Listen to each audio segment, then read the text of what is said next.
आज एक खुला संवाद पत्रकार आणि साखर कारखानदारी जो द बेस्ट कारखाना आहे कर्मयोगी सुधाकर पंत परिचारक पांडुरंग सहकारी साखर कारखाना आणि निश्चितच ह्या कारखान्याला अगदी उच्च शिखरापर्यंत नेणारे एक्सलंट अवॉर्ड विजेते डॉक्टर यशवंत कुलकर्णी साहेब यांच्याशी आपण खास सध्याची साखर कारखानदारी याविषयी बोलणार आहोत। जागतिक बाजारामध्ये जे साखरेचे चढ उतार होतात त्याचा इम्पॅक्ट डोमेस्टिक मार्केटमध्ये नेहमीच होत असतो। खरं तर हा प्रश्न फार चांगला आहे।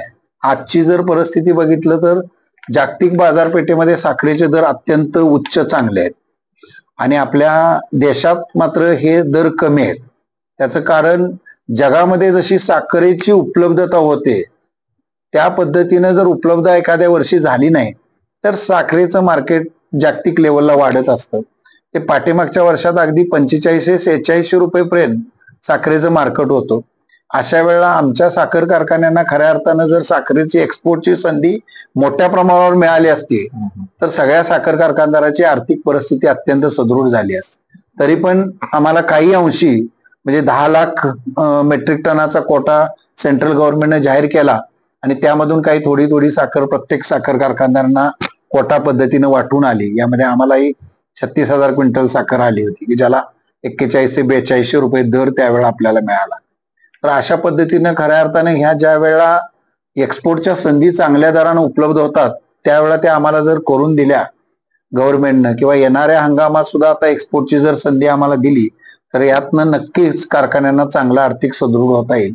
परंतु सेंट्रल गव्हर्नमेंटला पण आपल्या देशात तयार होणारी साखर आणि देशात लागणारी साखर याचा मेळ घालून वर्षभरासाठीचं नियोजन करावं लागतं। मग अशा वेळा एक्सपोर्टला बंदी घातली जाते आणि मग आपल्या देशातील दर स्थिर करण्याचा प्रयत्न केला जातो। सर गेले एक 10 ते 15 वर्षापूर्वी घ्या, 20 वर्ष घ्या, त्याच्यामध्ये साखरेत दर एक 38 रुपये, 40 रुपये, 42 रुपये ह्याच्यावरती खाऊ गिरायकाला दर वाढत नाही, तर त्याच्यामुळं आपल्या शेतकऱ्यांना दर देता येत नाही।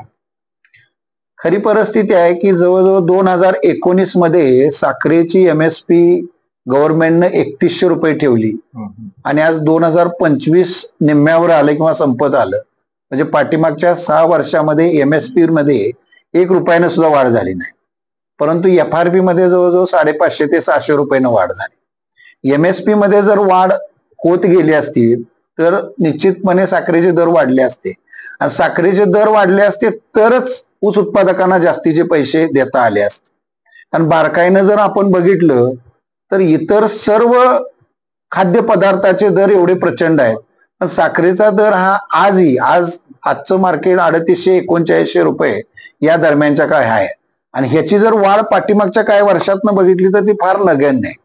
यामध्ये जर भरीव स्वरूपातनं वाढ झाली, खऱ्या अर्थानं लोकांना खाण्यासाठी 30% साखर लागते, 70% साखर ही औद्योगिक उपयोगासाठी जाते, म्हणजे जसे कोको कोला असतील, पेप्सी असतील, पेढे असतील, बर्फी असतील की जे आपण 500 रुपये 600 रुपये किलोनं पेढे कधी कधी चांगल्या दर्जाचे घेतो। त्यामुळे जर या साखरेचं विभाजन करता आलं आणि 70% साखरेला जी औद्योगिक साठी जाते त्याच्यामधली जरी दर वाढ कारखान्यांना उपलब्ध झाली तर निश्चितपणे ही साखर कारखानदारी सदृढ व्हायला त्याचा मदत होईल। सध्याचं जे शासनाचं इथेनॉलचं धोरण आहे ते कारखान्यांच्या हिताचं आहे की अडचणीचं? 100% हिताचं आहे, कारण 3-4 वर्षापूर्वीपासून बहुतांश कारखानदारे ज्यूस टू इथेनॉलला जात आहेत आणि यामधून कारखान्यांच्याकडे जे साखर खूप दिवस साठून राहायची, साखरेवर जे वेगळं व्याजाचं बुर्दून पडायचं प्लेजवर, हे सगळं बऱ्यापैकी कमी होत आलंय। परंतु हे जे धोरण आहे हे शाश्वत असायला पाहिजे, कॉन्क्रीट असायला पाहिजे। कारण 2 वर्षापूर्वीच्या हंगामात 6 डिसेंबरला एक निर्णय झाला आणि अचानकपणे juice to ethanol production central गव्हर्नमेंटनं बंद केलं। त्याच्या आदल्या वर्षी आम्ही कोट्यावधी रुपये खर्च करून डिस्लरी उभ्या केल्या की ज्या डिस्लरीमध्ये ज्यूस पासून इथेनॉल निर्माण होईल। कारखान्यामध्ये असे बदल केले। अचानकपणे एका रात्रीत हा निर्णय झाल्यामुळं कारखान्यामध्ये डिस्लरीची कपॅसिटी कमी न वापरावी लागली, कारखान्याची गाळप क्षमता कमी न वापरावी लागली आणि तो हंगाम एकंदरीत डिस्लरी मधल्या या उत्पादनासाठी एकदम फ्लॉप ठरला। त्याचं आर्थिक बुडून पाठीमागच्या 2 वर्षात ही इंडस्ट्री स्वसत आहे। आता सुद्धा या वर्षी 4 दिवसापूर्वीच नोटिफिकेशन आलेलं आहे की साखर कारखान्यांना ज्यूस टू इथेनॉल बनवण्याला आणि BAV पासून पण इथेनॉल बनवण्यासाठी परवानगी दिलेली आहे. परंतु हे करत असताना यापुढे ग्रेन बेस मधून 70% इथेनॉल घेतलं जाणार आहे आणि आमच्या जे इतर हे आहेत मोलॅसेस वगैरे यामधून 30%च घेतलं जाणार आहे. भविष्यामध्ये जर हे प्रमाण वाढलं तर आमच्या ह्या डिस्टिलरीना परत बदल करावा लागेल आणि मोलॅसेस बेस न ठेवता आम्हालाही परत ग्रेन बेसला जावं लागेल. परत कॅपॅक्सचा प्रश्न निर्माण होणार, कॅपिटल इन्व्हेस्टमेंट या साखर कारखानदारीला करावी लागणार. या सगळ्यासाठी एक शाश्वत आणि दीर्घकालीन असं धोरण होणं गरजेचं आहे किंवा एखादा रोडमॅप तयार होणं गरजेचं आहे की ज्यामध्ये किमान 10 वर्षासाठी म्हणजे आपण घेतलेली कर्ज परतफेड होण्यासाठी 6-7 वर्षाचा कालावधी लागतो. सदृढ कारखानदारी होण्यासाठी एखादी केलेली गुंतवणूक इन्व्हेस्टमेंट शाश्वत होण्यासाठी 7 ते 10 वर्षाचा कालावधी लागतो. किमान या वर्षासाठी तरी असं धोरण शाश्वत पाहिजे की ज्यामधून साखर कारखानदारीला म्हणजे चांगली उपाययोजना करून आर्थिक सदृढता आणता येईल. शेतकऱ्यांचा वाढता फळबागाकडे कल हा कारखानदारीसाठी धोक्याची घंटा देतोय का? अत्यंत चांगला प्रश्न आहे. कारण आपल्या जिल्ह्यातला विचार केला, पश्चिम महाराष्ट्राला फारसा हा प्रश्न नाहीये, पण सोलापूर जिल्ह्यासाठी पाठीमागच्या 2 वर्षापासून जर आपण बघितलं तर केळीकडे वळणारा शेतकरी खूप मोठा निर्माण व्हायला लागलेला आहे. कारण केळीमध्ये पाठीमागच्या 2-3 वर्षापासून अत्यंत चांगला दर, शाश्वत दर त्यांना उपलब्ध होत आहे आणि याचा परिणाम म्हणून नाही म्हणलं तर काही तालुक्यामधलं 10-15% क्षेत्र केळीकडे डायव्हर्ट झालेलं आहे. याचा परिणाम ऊस उपलब्धतेवर नक्की होणार आहे. त्यामुळे येणाऱ्या कालावधीमध्ये मग केळीमधून मिळणारं उत्पन्न आणि ऊसामधून मिळणारं उत्पन्न याची तुलना केली जाईल. यामध्ये शाश्वत उत्पन्न देणारं कुठलं पीक आहे यावर तुलना होईल आणि मग ठरेल की खऱ्या अर्थानं आपण कुठल्या पिकासाठी जायचं आहे.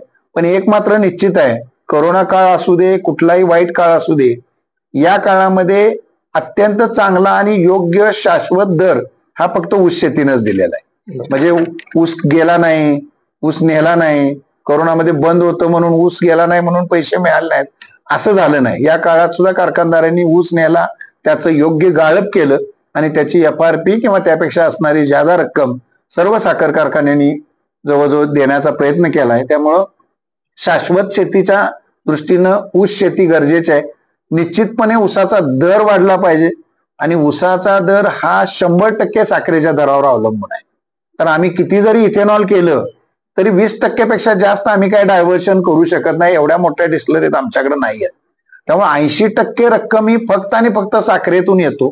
त्यामुळे साखरेचे दर जर वाढले चांगल्या पद्धतीनं तर येणाऱ्या कालावधीमध्ये हा ऊसाचा दर चांगला दिला जाईल आणि ऊसाचा दर जर चांगला शेतकऱ्यांना मिळाला तर त्याच्यामधून निश्चितपणे शेतकरी इतर पिकाकडे न जाता या पिकाकडे राहतील असं मला वाटतं. सरकारी साखर कारखाने एक करत बंद व्हायला लागले आणि खासगी साखर कारखान्यांची संख्या वाढू लागली. हे कशामुळे होतं? यातला फरक बी सांगा. अत्यंत गंभीर विषय आहे हा. कारण साधारणपणे 204 साखर कारखान्यापैकी महाराष्ट्रात जवळजवळ 102च्या आसपास साखर कारखाने खाजगी स्वरूपात आहेत आज. आणि एकंदरीत राहणाऱ्या सहकारी साखर कारखान्यामधील पण काही कारखाने खाजगी संस्थांना, व्यक्तींना भाडेतत्वावर गेलेले आहेत. बरेच आजारी. त्यामुळं आणि बरेच कारखाने आजारी आहेत, अडचणीत आहेत. काही शेवटची घंटा म्हणजे बरोबर मोजतायत की जे येणाऱ्या काही वर्षात आजारी पडणार आहे. अशा परिस्थितीमध्ये सहकार टिकून राहण्यासाठी या सहकारी साखर कारखानदारीचं व्यवस्थापन चांगल्या पद्धतीनं चालणं आणि खऱ्या अर्थानं यासाठी सहकार कारखानदारीसाठी भरीव मदत आर्थिक या शासनाकडून अभिप्रेत आहे. नाही येणाऱ्या कालावधीमध्ये काही 10-20 वर्षामध्येच सहकारी साखर कारखाने नगण्य राहील आणि खाजगीकरण वाढेल आणि खाजगीकरणातले साखर कारखाने हे सभासद शेतकऱ्यांचे नसतात, ते वैयक्तिक कुणाच्या तरी मालकीचे असतात. त्यामुळे सभासद शेतकऱ्यांचा हक्क, सभासद शेतकऱ्यांना असणारी किंमत, त्यांचं सहकार कारखान्यामधलं योगदान या सगळ्या बाबतीतच प्रश्नचिन्ह निर्माण होऊ शकतं असं वाटतं. नाही, दोन्हीतला फरक साधारण काय, म्हणजे एखादा उदाहरणार्थ सांगायचं म्हटलं तर? सहकारी साखर कारखानदारी ही सभासद शेतकरी चालवत असतात. ते प्रत्येक वर्षी 5 वर्षाला संचालक मंडळ निवडून देतात त्यांचे प्रतिनिधी म्हणून प्रत्येक गटातून, आणि त्या गटातून निवडून दिलेल्या संचालकावर कारखानदारीचा सगळा कारभार चालतो. यासाठी कार्यकारी संचालक नियुक्त केले जातात. या पद्धतीने चालतो. खाजगी कारखाना कधी कधी पार्टनरशिप फर्म मध्ये असतो, त्यामध्ये 2 व्यक्ती असतात. कधी कधी कंपनी ऍक्ट नुसार त्यांनी स्थापन केलेल्या कंपनीनुसार असतो. कधी कधी एखादी जुनी कंपनी पण असा टेक ओव्हर करते आणि त्याचे मालक ही त्या कंपनीचे मालक किंवा ते पार्टनर एवढेच असतात. म्हणजे ते मालक ठरवतील ते मालक ठरवतील, त्या पद्धतीनं त्यामध्ये या खाजगीचा कारभार चालवला जातो. आज कित्येक कारखान्यांपुढे ऊसतोडणी कामगारांच्या ह्याचं संकट आहे फार मोठं, आणि बऱ्याच कारखान्यांकडे ऊस कटिंगच्या मशिनरी पण नाही. त्याच्यामुळे भविष्यात हा संकट जे ऊस तोडणीचं आहे ते वाढत चाललं. अगदी बरोबर आहे. म्हणजे आता काय यामध्ये काय झालंय, पूर्वीपासून आपल्या महाराष्ट्रामध्ये जो लेबर येतो तो बीड आणि नंदुरबार या जिल्ह्यातून आपल्याला ह्या तोडणी वाहतुकीचा लेबर येत असतो. आता शिक्षणाचं क्षेत्रही चांगल्या पद्धतीनं वाढत चाललंय, त्याही भागामध्ये विकासाच्या गंगा वाहत चालल्यात. त्यामुळं तोडणी वाहतूक करण्यासाठी येणारे जे लेबर होते त्याची संख्या हळूहळू दिवसेदिवस कमी होत चालली. येणाऱ्या कालावधीमध्ये ती लोक शिक्षित झालीत, चांगली झालीत, त्यांना नोकऱ्या मिळाल्या, त्यांनी वेगवेगळे व्यवसाय सुरू केले, तर इतक्या लांब येऊन 6-6 महिने राहायचं आणि तोडणी वाहतूक करायचं हे त्यांना अडचणीचं होणार आहे किंवा होत चाललंय. या दृष्टीनं तोडणी वाहतुकीच्या नवीन मशीन आलेल्या आहेत. पण तोडणी वाहतुकीच्या नवीन मशीन वापरण्यामध्ये पण काही अडचणी येत आहेत. आपल्या सोलापूर जिल्ह्याचा विचार केला तर कारखाने ज्यावेळेला सुरू होतात ऑक्टोबरमध्ये, त्यावेळेला आपल्याकडे परतीचा पाऊस असतो. त्यामुळं ओल्या रानामध्ये हे मोठे, ज्याचं वजन खूप आहे या मशीनचं, या मशीन त्या ओल्या रानामध्ये चालत नाही. आपल्याकडे असणारे शेतीचं क्षेत्र जर 2 एकर 1 एकर कमी असेल, अर्धा एकर असेल, तर या शेतीमध्ये या मशिनरी चालत नाही. कारखाना ज्यावेळेला शेवटी या मशिनरी चालवतो त्यावेळेला असे मोठे प्लॉट कमी झालेले असतात.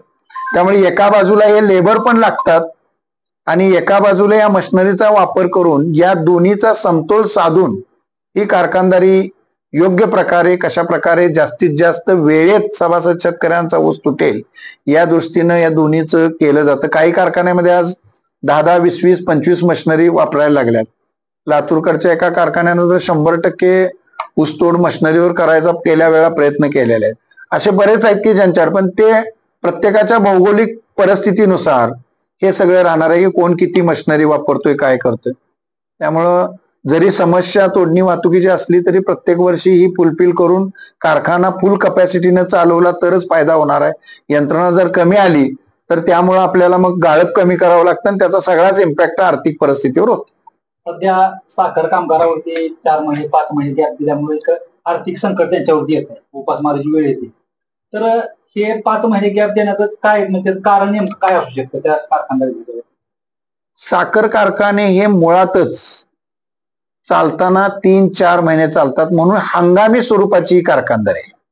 आपण 12 महिने साखर कारखाने चालवू शकत नाही, कारण ऊसाचं क्षेत्र, ऊसाची तोड हे सगळं हंगामी आहे. पण या उद्योगाला हंगामी उद्योग असं म्हणलं जातं. तुमच्या प्रश्नानुसार खऱ्या अर्थानं व्याज आणि पगार हे सगळ्यात मोठं बुरदुंड साखर कारखान्यावर कित्येक वर्षापासून आहे. आम्ही सीझनमध्ये, ऑफ सीझन मध्ये आम्हाला जवळजवळ साखर कारखान्यामध्ये 1000-2000 लोक कामाला लागतात. ऑफ सीझन मध्ये काहीच काम नसतं, मग यांना जर पगार कारखान्यातनं द्यायचं म्हणलं तर हे बुरदुंड प्रचंड मोठं पडेल. म्हणून मग हंगामी स्वरूपानं कामगार आपण घेतो आणि त्या कामगारांच्यावर हे चालवलं जातं. आता यामध्ये पण परमनंट लोकांचं काही प्रमाण असतं की जे ऑफ सीझन मध्ये पण दुरुस्ती देखभालीची इतर कामं करतात, आणि हंगामी म्हणून असतात त्यांना रिटेन्शन म्हणून 30% रक्कम, जवळजवळ 30 ते 40% पर्यंत त्यांनी घरी बसून त्यांना दिली जाते हंगामी लोकांना. त्यामुळे हंगामी लोकांनाही काही ना काही उत्पन्न या बंद काळात पण मिळतं. फक्त टेम्पररी असतील, सिव्हिलचे मजूर असतील, जे त्या काळासाठी आपण टेंडर पद्धतीने घेतो, त्यांना मात्र त्या कालावधीसाठीच उत्पन्नाचा सोर्स निर्माण होतो. इतर वेळेस ते इतरत्र काम करतात आणि त्या पद्धतीने चालत. त्याला यासाठी पर्याय एक आहे की हे जे आली, पूर्वीच्या काळी ही साखर कारखानदारी 6-7 महिने चालायची. प्रत्येक साखर कारखान्यानं स्वतःची कपॅसिटी वाढवली, आम्ही पण वाढवली. कपॅसिटी वाढवल्यामुळे ऊस काय त्या प्रमाणात वाढला नाही, त्यामुळे नंबर ऑफ डेज क्रशिंगचे जे आहेत ते हळूहळू कमी होत चालल्यात. पूर्वी 180 दिवस 160 दिवस हे साखर कारखाने चालायचे. गेल्या वर्षी आपली साखर कारखानदारी सोलापूर जिल्ह्यातली 80 ते 95 दिवसापर्यंत चालली. म्हणजे 3 महिने साखर कारखाने चालले. मग 3 महिने साखर कारखाने चाललंय तर हे बुरदून कसं सण होणार? यासाठी आम्हाला अजून वेगळे काही उत्पादन घेता येत आहेत का, जेणेकरून ही साखर कारखानदारी अजून 4-2 महिने पुढे चालेल, याचा अभ्यास करून त्याची पूर्तता करणं गरजेचं आहे. आणि इन्व्हेस्टमेंट हजारो कोटीची आहे. ती इन्व्हेस्टमेंट 3 महिने चालवून राहिलेल्या जवळजवळ 9 महिन्यासाठी जर बसून ठेवायची म्हणलं तर ते निश्चितपणे परवडणार नाही किंवा आर्थिकदृष्ट्या हितवा नाही. ऊस उत्पादक शेतकरी जेवढा महत्वाचा आहे तेवढाच कामगार कर्मचारी महत्वाचा आहे. त्यासाठी काय कल्याणकारी योजना राबवतो कारखाना? तर प्रत्येक कारखान्यामध्ये कामगारांच्या कल्याण योजना राबवल्या जातात. आता मी माझं उदाहरण सांगायचं झालं तर माझ्या कामगारांना अगदी पायात घालायच्या बुटापासून ड्रेस पासून वर सगळे त्यांना ड्रेस कोड दिले जातात. त्यांच्या आरोग्याची काळजी घेण्यासाठी विमा उतरवला जातो. त्यांच्या हेल्थची काळजी घेण्यासाठी क्रीडा महोत्सव केला जातो. कर्मचाऱ्यांना योग्य वेळी प्रशिक्षण दिलं जातं. आता आज सुद्धा आपण कारखान्यात आत गेला तर त्यांचं मेडिकल तपासणी चालू आहे सगळ्यांची. या मेडिकल तपासण्या घेतल्या जातात आणि ह्या सगळ्या बरोबर त्याला वेळेत पगार दिला तर त्याचं सगळंच व्यवस्थित राहतं. मग आरोग्य पण व्यवस्थित राहतं आणि सगळंच राहतं. ते सगळ्यात महत्वाचं देण्याचा प्रयत्न केला जातो किंवा देतो आम्ही नेहमी. यामधून त्यांना बक्षीस दिलं जातं, प्रत्येक वर्षी बोनस दिला जातो आणि सगळ्या पद्धतीची कामगारांची 1 रुपया न देणं ठेवता देणी दिली जातात. अशा वेगवेगळ्या योजना, मग कामगार निधी म्हणून योजना आहे, किंवा निधीच्या माध्यमातून योग्य वेळी त्यांना अडीअडचणीच्या वेळा पैसे दिले जातात. त्यामुळे कामगारांच्यासाठी खूप चांगल्या योजना या कारखान्यानं आदरणीय प्रशांत मालकांच्या मार्गदर्शनाने राबवल्या. ऊसामध्ये पूर्वी 86-032 हे आता सध्या प्रचलित असणारं सगळ्यात चांगलं हे आहे. परंतु आपल्या भागातील बहुतांश लोक जमिनीच्या सुपीकतेमुळे किंवा जमिनीमधल्या काही अडचणीमुळे 265 कडे वाढल्यात, ज्याची रिकव्हरी 100% कमी असते. कारखान्याच्या दृष्टीनं, साखरेच्या दृष्टीनं तो वाण परवडत नाही. परंतु शेतकरी मात्र त्या वाणाकडे आकृषित झालेले आहेत. आणि पूर्वी हे म्हणले तसे 671 म्हणून एक जात होती की ज्या जातीची सगळ्यातच चांगली रिकव्हरी होती, म्हणजे 13, 13.5, 12.5 रिकव्हरी असायची. परंतु ती पूर्ण नामशेष होत चाललेली आहे, कारण त्या जातीला त्या दरम्यानच्या काळामध्ये रोगराईची काही लागण झाली आणि खोडवं पीक त्याचं व्यवस्थित आलं नाही, म्हणून मग काही लोकांनी ते हळूहळू बंद केले. पण आम्ही आता काही लोकांना प्रवृत्त करतोय शेतकऱ्यांना की तो वाण लावावा किंवा त्या जातीला प्राधान्य द्यावं, जेणेकरून साखर वाढेल. साखर वाढली तर उत्पन्न वाढेल, उत्पन्न वाढले तर ऊसाचा दर चांगला देता येईल. साधारण सर आता 10 वर्षानंतरचे कारखानदारी आपली काय अपेक्षित तुम्हाला वाटतं की जेणेकरून चांगली कारखानदारी चालेल? कारखानदारीचं रूप बदलतंय. मध्येच मी आपल्याशी बोललो होतो की सध्या शेतकरी हा अन्नदात्याकडून ऊर्जादाता व्हायला लागलाय. म्हणजे बेसिकली पूर्वी आपण फक्त साखर खाण्यासाठी तयार करायचं हा एक आपला उद्देश होता, परंतु आता साखर इंधन म्हणून डायव्हर्ट व्हायला लागलेले. साखर खऱ्या अर्थानं ऊसाला कल्पवृक्ष म्हणलं तर वावगं ठरणार नाही, कारण ऊसातला कुठलाच बाब वाया जात नाही. म्हणजे अगदी बॉयलरमध्ये जळालेली राख सुद्धा वाया जात नाही. पूर्वीच्या काळी खूप प्रश्न होते, बगॅस कुठं टाकायचा प्रश्न होता, आज बगॅसमध्ये इलेक्ट्रिसिटी तयार होते. मोलॅसेस कुठे टाकायचा हा प्रश्न होता, आज मोलॅसेस मधनं इथेनॉल, RES याने कित्येक पदार्थ तयार होतात. त्यामुळं साखर कारखानदारीमध्ये म्हणजे या कल्पवृक्षाला कधी मरण नाही, एवढंच म्हणता येईल. ऊसाला योग्य वेळी पाणी देणं, त्या ऊसाला योग्य वेळी खतं देणं, त्याच्यावरची रोगराई योग्य वेळी संपवणं आणि जास्तीत जास्त ऊसाचं उत्पादन काढणं, अशा दृष्टीनं या AI किंवा तांत्रिक बुद्धिमत्तेचा वापर साखर उद्योगामध्ये नव्याने सुरू असून निश्चितपणे येणाऱ्या कालावधीसाठी ही एक गेम चेंजर राहील किंवा